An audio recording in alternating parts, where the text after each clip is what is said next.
Today, we're going to talk about the inescapable requirement of offering family health benefits. More than a third of women considered quitting their job in the last 12 months, citing burnout from the pressures of family life, according to a survey by recruitment site Indeed in 2022. But there is no question women are needed in the workplace, and employers are taking notice. And so are our legislators who are enacting new laws to protect women and their families. But to truly support working women and for employers to stand out in this competitive hiring market, it's going to take more than providing what the law requires. And that's why we've turned to Kate Muzzatti, Chief People Officer at Maven Clinic.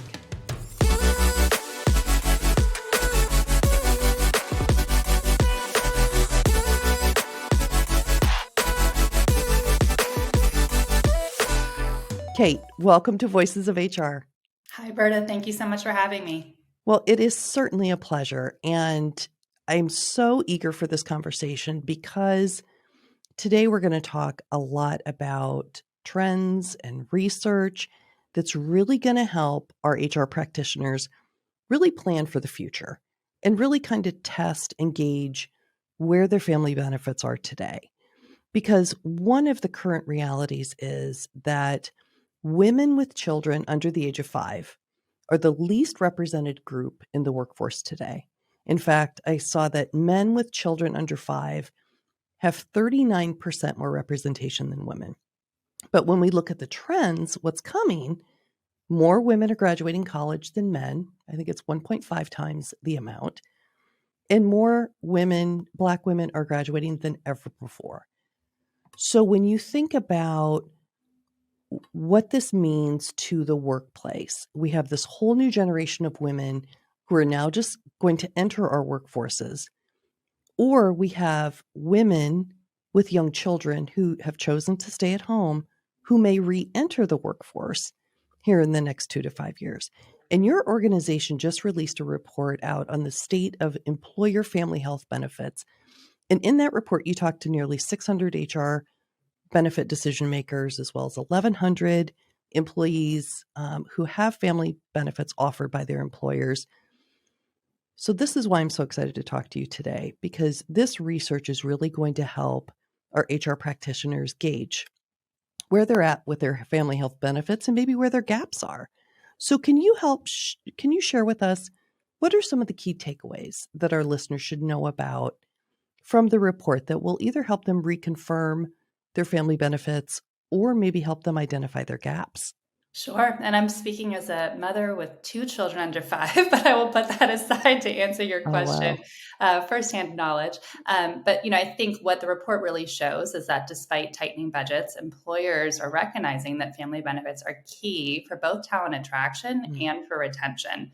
And so, one of the key stats is that 63% of employers say that they're planning to increase their family benefits investments in the next 2 to 3 years. Mm-hmm. And that's even in, the tightening economy and macro environment where lots of budgets are being cut. Companies that do not offer comprehensive benefits that are equitable based on kind of family packaging may risk losing employees over time. Mm-hmm. And, the couple of other key stats that I like to call out are that the report said that 87% of all employers say that family benefits are extremely important to both prospective and current employees. And that employees are considering leaving their job if they are at an employer that has inadequate family benefits. Oh, interesting. Yeah. And then finally, 64% of employees have missed work over the past year because there are needs that they take care of for both themselves and for their family. And so these are, real issues that they're dealing with on a day-to-day basis. I mean, 87%. I mean, Right. That's a large majority. It's a majority. When you Yeah. talk to statistics, absolutely. Right. So for women who are thinking of having children someday, or maybe some that are in the workforce, maybe sooner rather than later, Roe versus Wade had an impact on them. Right. I have a college-age daughter at home, and we had so many conversations about it. And she's just now getting ready to enter the workforce. That had to have created a revisit of reproductive benefits for some employers, or did it? Absolutely. The overturn of Roe v. Wade had a broad-reaching implications for employees. And employers have had to respond. So, from an employee perspective, their access to care, and for some, it really has affected their well-being and then their productivity at work. Mm-hmm. And to better support employees and help them navigate through these restrictions, the report has found that 71% of companies are adding or planning to add benefits or policies to accommodate reproductive health needs. HR teams are seeing the specific effects that this Supreme Court decision has had on their employees. Mm-hmm. The most common concern is around family planning, and this decision has factored into employees' plans for starting or raising their families, for moving or moving frozen embryos or stored embryos to different states, and even delaying family planning altogether. You'll see that employees are feeling anxious, and it honestly is impacting their productivity. And for some employees, it's even helping them consider whether or not they should change jobs because of reproductive health benefits. That is so interesting. So it is having an enormous impact Yes. on the workforce, Yes. particularly with women. So I love that your survey focused on obtaining the voice of the employee, because I think sometimes it's easy for any of us in any type of leadership position to assume what we think we know, but until you actually ask the employee, you really don't know. So you looked at both sides. So you asked the employer, you gave us some really compelling stats there. What about the employee? Where are they feeling that there's a gap today? I mean, clearly they're saying, if you don't have it, I'm going to go find an employer who does. What specifically were they looking for? Right. So, though employers recognize the importance of offering family health benefits, there are still gaps in what the employees need and what they're being offered.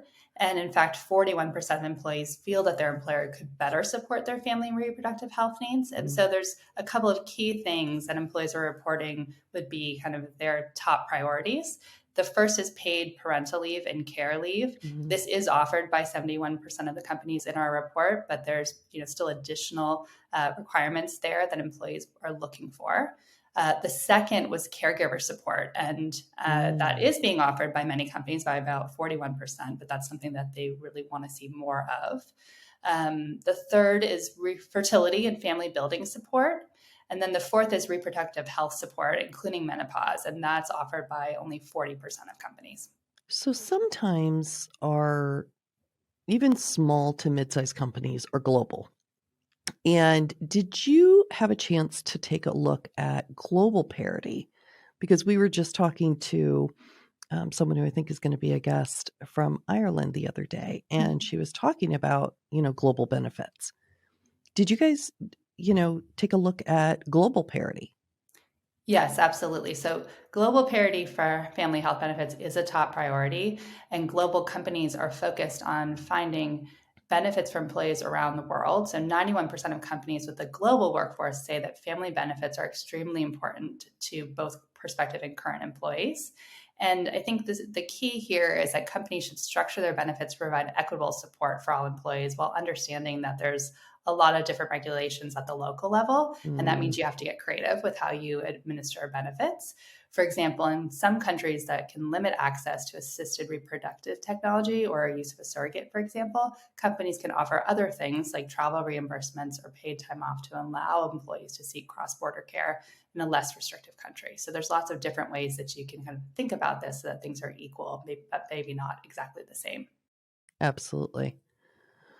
So, what companies have you worked with that have fully embraced this 87% who think family health benefits are important? When you consulted with them, what was the gap, and where did they fully embrace the family benefits? Did they actually tick off all the four things that you just talked about? Did they start slowly and maybe added one with the thought of adding another benefit 6 months from now? Because obviously, I'm sure a lot of our HR folks are sitting there saying, we know that we're in an economic downturn, high inflation, we only have so much money in our budget. So where would you recommend, or where did you recommend to a specific company, where should they start? And maybe what should they think about, maybe shorter or longer term?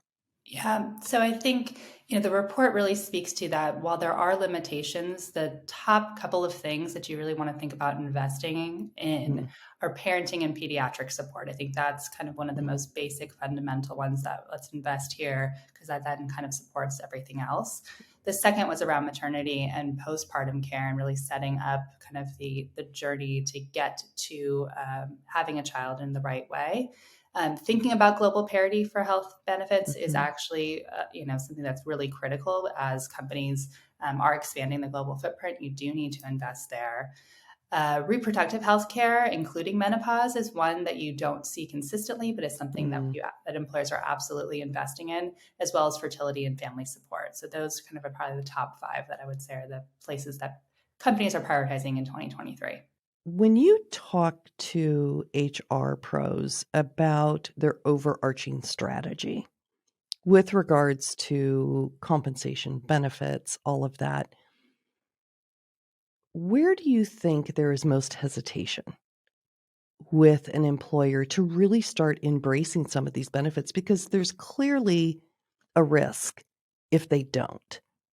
But we talk to HR pros all the time, and I think their biggest barrier sometimes is convincing others internally that this is absolutely necessary.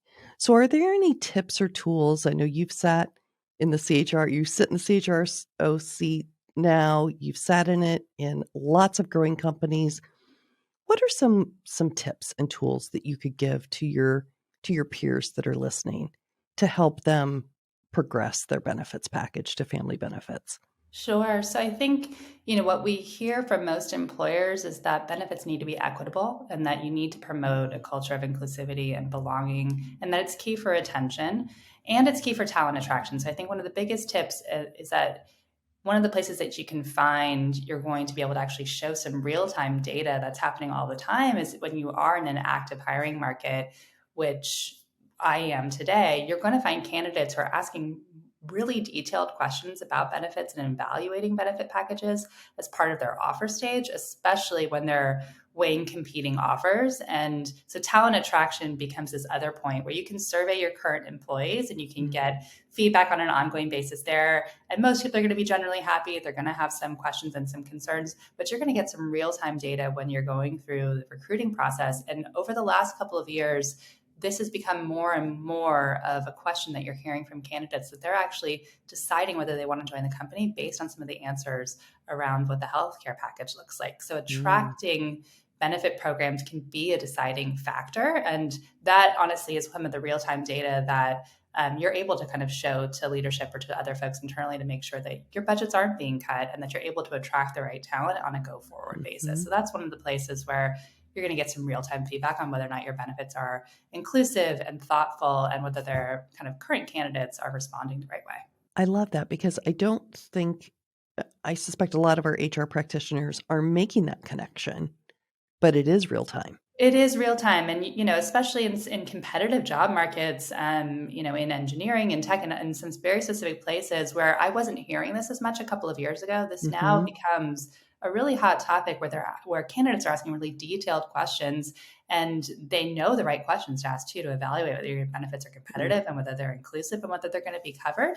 And so, to me, that's one of the signs. And so, if you're not close enough to know, getting close with your recruiting team and making sure that you actually know what's happening day to day. And if we're losing candidates because of any of these questions or if they're even coming up in the offer stage or not, I would suspect that they are, and you might not be aware of it. Are there any other tools that you would recommend the HR team employ to get a gauge for how their current employees think about their existing benefits?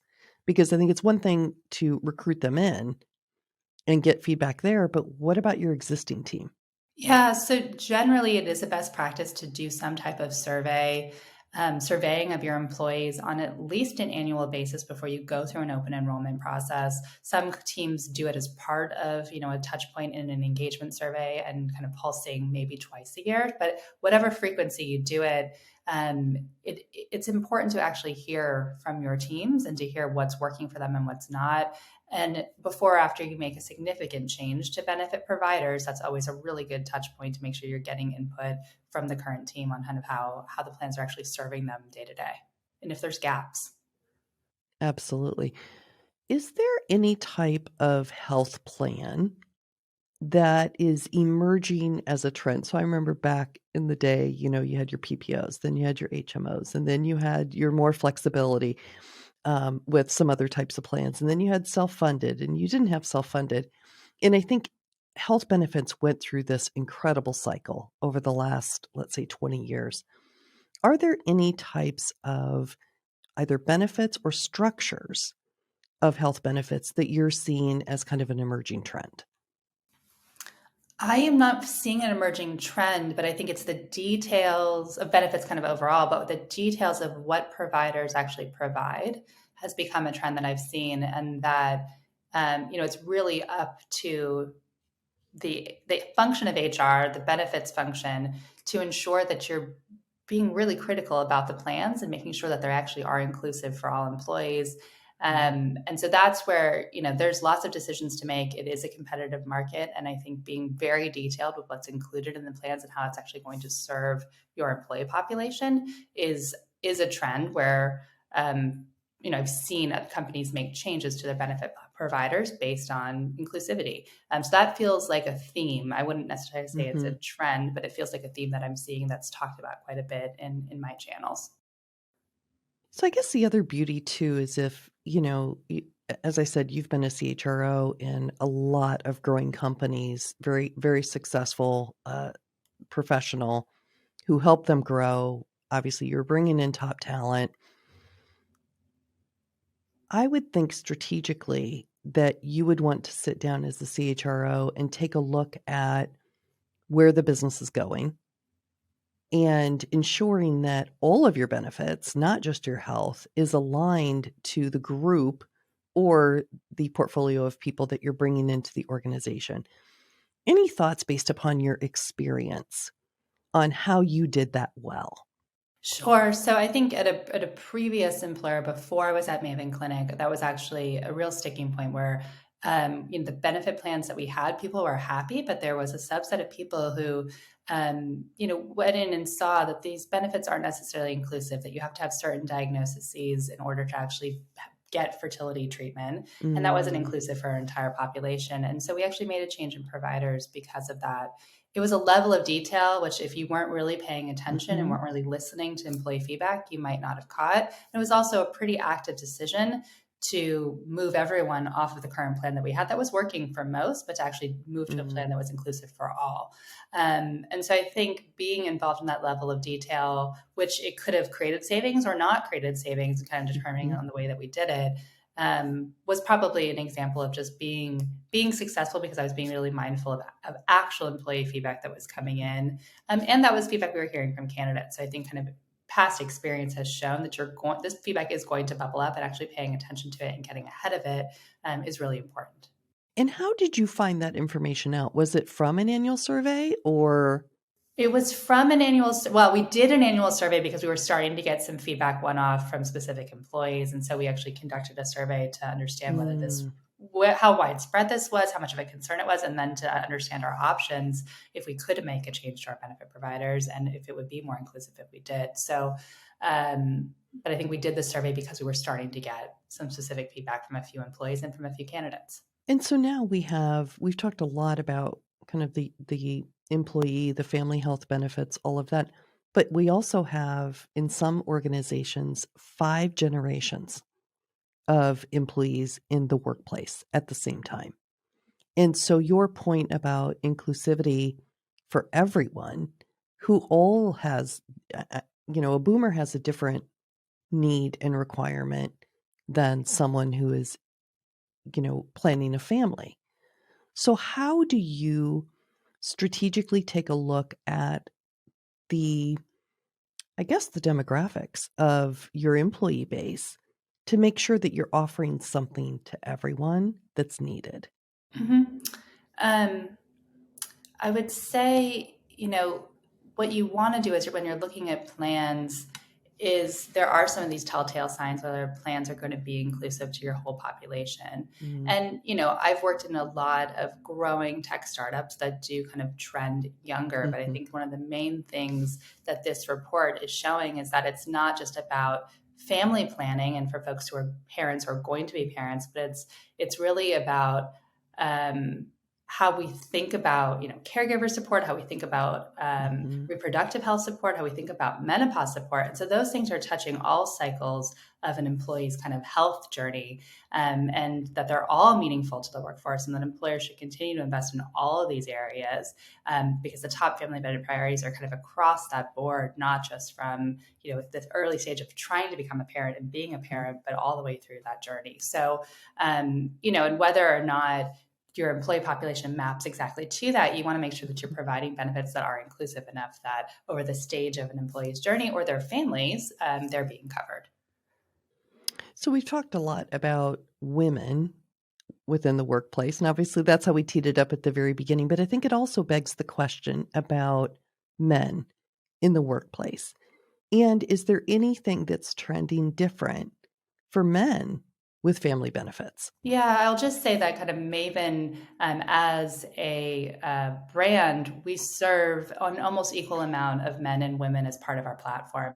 Actually, 40% of Maven's clients are male. And so you see there's actually a large percentage of our population that is male and that is supporting a female and working with a female in this journey. So if I can I pivot just for a minute, because we have you on this podcast. You have been this uber successful CHRO. Up to this point, I have no doubt that you're going to continue to be incredible at Maven Clinic. When you were sitting in that CHRO seat, let's say before, you had to establish a strong relationship with the CEO and others within the C-suite. Are there any recommendations or tips or tools that you would give to new CHROs who are just now getting that first seat at the table? It's all new. They're probably not feeling like they deserve to be there, that they should be there. I think we've all felt that way. Any tips or tools for them to help them be successful as they sit in that new seat? Sure. Well, I think for me, kind of knowing that you're partnering with CEOs, that you have to think about how much they own the business as part of their role and how deeply they care about the brand. Mm-hmm. And especially for founder CEOs, they really are the brand. And Mm-hmm. so I've been really successful partnering with CEOs because I bring that same level of investment into the people strategy that they do into the business strategy. Mm-hmm. And when you prove that you really care, you can build that foundation of trust. Of course, it takes time. But you have to do that in a way where you're continuing to kind of provide information, especially around things like benefits. Ultimately, a CEO should not be spending their time necessarily on benefits Right. programs, and they really should be able to entrust the people team to provide options, informations, and strategies that you can focus on, so that they can focus on running the business. But Mm-hmm. to get to that point, you really have to establish yourself as that thought leader, where you understand the business. And that's one of the most critical things I always say is it is your responsibility to really understand the business strategy and hear what employees are looking for, and have that pulse on what's happening at the organizational levels, so that you can package the information into a format where a CEO can really digest it and really value it, and you can partner together to talk through options. Yeah, because I think one of the biggest differences that occurs when you make that leap, and I don't know if you remember this from director level up to the C-suite, is the difference between at the director level, you did have some latitude to propose and to progress the organization. But once you hit that C-suite, you are the it person that's supposed to help drive the organization forward. You're no longer taking orders from anyone, maybe the CEO, but they're looking to you to be, as you said, that thought leader to bridge the gap between the business strategy and the people, and to make sure that the organization's cohesive and moving in the right direction. So from a strategy perspective, how involved were you, or how important was it for you to be involved in either the making of the strategy or understanding the business strategy to ensure that you made that tie back to the people, and not just benefits, but just everything to do with your people strategy? Yeah, honestly, I've also been kind of fortunate to actually wear a COO hat, and I think that actually had me Mhm. what I thought as a HR professional. I was being really thoughtful about the business strategy. I think actually also being on the other side, both as someone who had to kind of take whatever programs and policies I was building in the HR world and actually roll those out as an owner. But also just to really understand the business strategy and to be involved in the day-to-day execution in a different way. Running operations really changed. It didn't change my perspective, but it really just kind of doubled down on I really do need to understand the business strategy in order to execute thoughtfully on the people strategy. That's always been my approach. But I think actually also playing that role for a period of time, it gave me just an even deeper Mhm. appreciation for how to do that and to do it well. And the number one thing is to ask questions, right? Like you don't want to be sitting at that table and not know the answers, not know the acronyms, not know what a business is talking about. I've just recently joined Maven. I've been here since December. And when you're going through that onboarding period, especially or when you change roles, you want to make Mhm. sure you really understand what's happening at the business level. And it's always better to ask the question rather than to hold it. And Mhm. you want to take up space, you want to have a voice, and you want to ask the questions that you think are important, even if it's just to make sure that you understand so that you can actually translate that into the people strategy. So I think sometimes, especially as you're moving up in your career, you're hesitant to do those things. But you have to make sure that you really see the full picture and you're connecting the dots so that you actually can translate that into the people strategy. That is, I think, incredibly wise and so helpful. As you were speaking, the other thing that I think most don't know about at the C-suite level, or if you're in charge of HR, you don't have to be in the C-suite, is to identify those inflection points that are going to make a huge impact on your business, either positively or negatively. And I think that's why was so excited for this conversation, because this research really says there's an inflection point going on in HR with our employees. Here's how you can enhance your benefits in order to support that. Absolutely. There's definitely an inflection point, and I think it's especially easy in this macro environment where things are not necessarily going well for all companies, where you see budgets being tightened and you think that that might mean it actually has impact. What the research is showing is that there actually people need to be doubling down and really addressing, or at least planning to address, and increase family benefits over the next 2 to 3 years. So I think if you are working for a company that currently does not offer comprehensive benefits, or even if you are working for a company that feels like it does, this is going to continue to be a critical factor to make sure that you continue to focus on family benefits, offer comprehensive and equitable benefits, and that if you don't, you are at risk for losing Mm-hmm. current employees, and you're definitely at risk for losing talent as talent won't be attracted to your brand and to your company in the same at the same rate as they would if you were offering more inclusive benefits. How do you, as a CHRO, how do you stay in touch with what's occurring in the marketplace, in business in general, maybe within your industry, although sometimes your business is impacted outside your industry, inflation, economics, legislation. Are there any go-to places that you rely on to keep yourself current? There's, of course, the many different places that you can read and explore, but the number one thing that I think I do is that I'm constantly talking to people in my network. I'm talking to other Mm-hmm. CHROs, I'm talking to board members, I'm talking to board members from past companies. We're having an active dialogue, whether it's a chat group or an email group. And a lot of the VCs do a really helpful job with growing companies to connect and to create a network within their branded portfolios. And those networks are so critical and so important so that you Mm-hmm. have other people to bounce ideas off of to say, is this happening in the market? Is this happening for you? Is this unique to me? Usually it's not unique to your company. You're just kind of seeing Mm-hmm. it in a different order and a different scale. But that's usually my kind of most trusted resources, that I'm making sure that I'm talking to other people and bouncing ideas. You're in a very lonely seat as a Mm-hmm. CHRO. You don't always have people that you can confide in and bounce things off of internally. And so making sure that you have someone in your network and you have a network of people that you can speak to and that you can share resources and Mm-hmm. you're not constantly reinventing the wheel, it has been one of the main things that I've invested in is those relationships that you're be able to speak to people and get information when you need it. Absolutely. Okay, so at the end of every podcast, we do this thing called rapid fire questions. So these are one sentence questions with one sentence answers, although certainly you have the latitude to spend more than one sentence answering them. Are you ready? I'm ready. All right, let's do this. So if you had 10 times the HR budget that you have now, what would you spend it on? So, of course, I would probably look at some additional family benefits, but I would say the main area that I would look at is learning and development, and specifically management training for all leaders from the top down. This is not a one sentence answer, but from my No, please experience, keep going. okay, from my experience, leadership and management training that actually includes coaching and putting leaders into cohorts so that they can build relationships and they can talk about management skills outside of their day to day has paid back more than 10x, at least 10x. And it creates an unlock, honestly, where there's relationship building and people actually become friends with each other at the management level within a company. And that drives productivity, it drives engagement, it drives mentorship.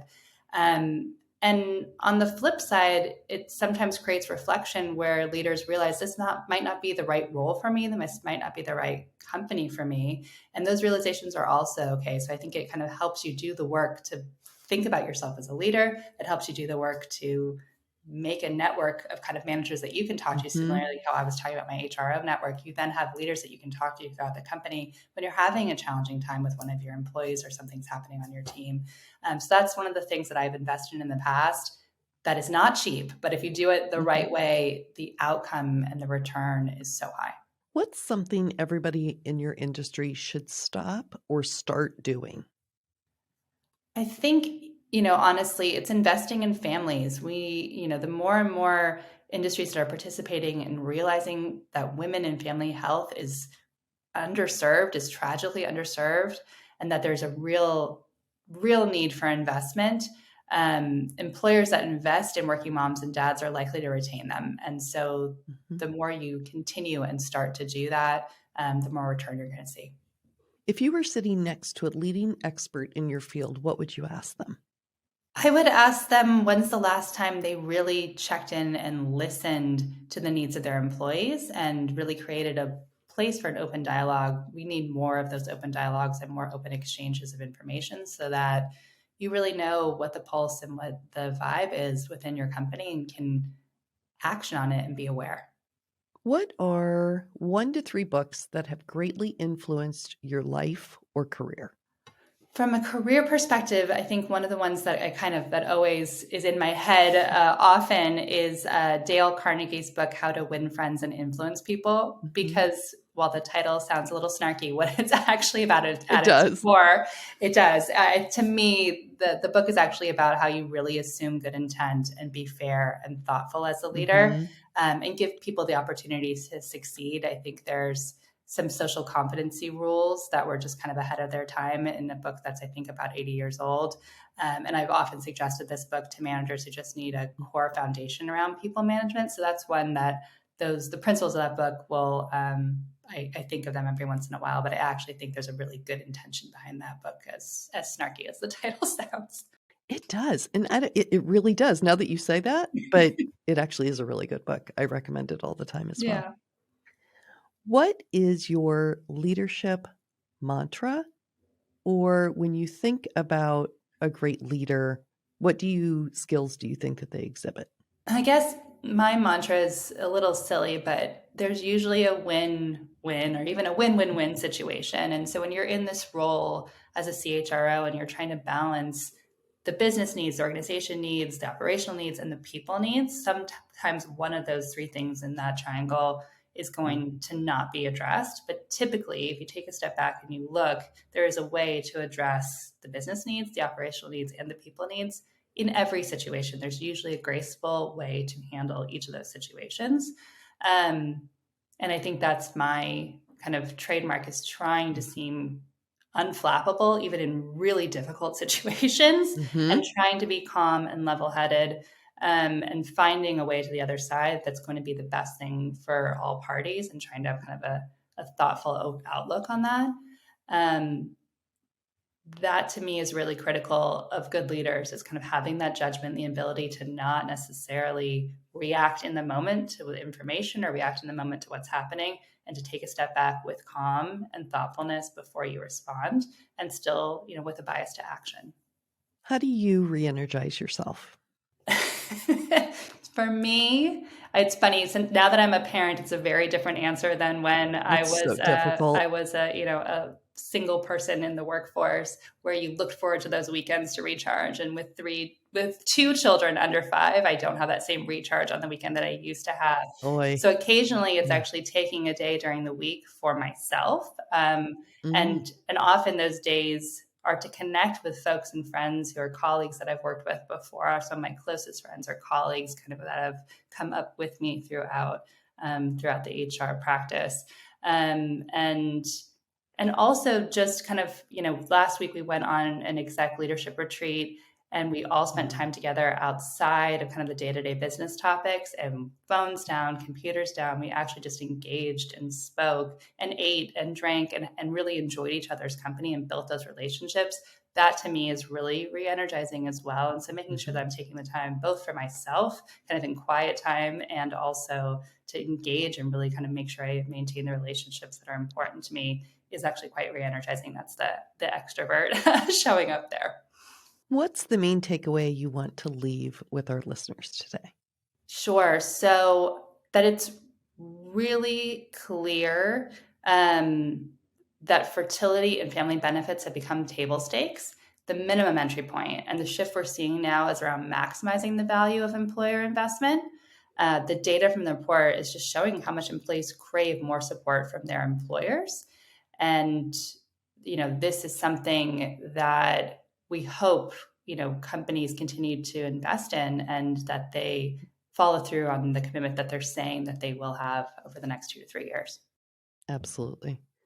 Where can people go to learn more about you and your company? Sure. So there's so much other data in our State of Fertility and Family Benefits report. So I would encourage all the listeners to go to our website, download the full report, go to our website, which is mavenclinic.com, and to visit us on social media on LinkedIn, Twitter, and Instagram.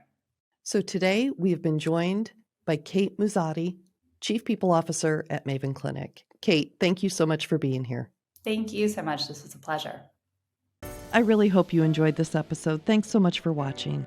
We would love it if you shared your thoughts on any of the topics we discussed in the comments below. And if you got value from the video, it would mean the world to us if you hit the like button and subscribe to the HRMorning channel. Thank you so much for joining us, and we'll see you next time on Voices of HR.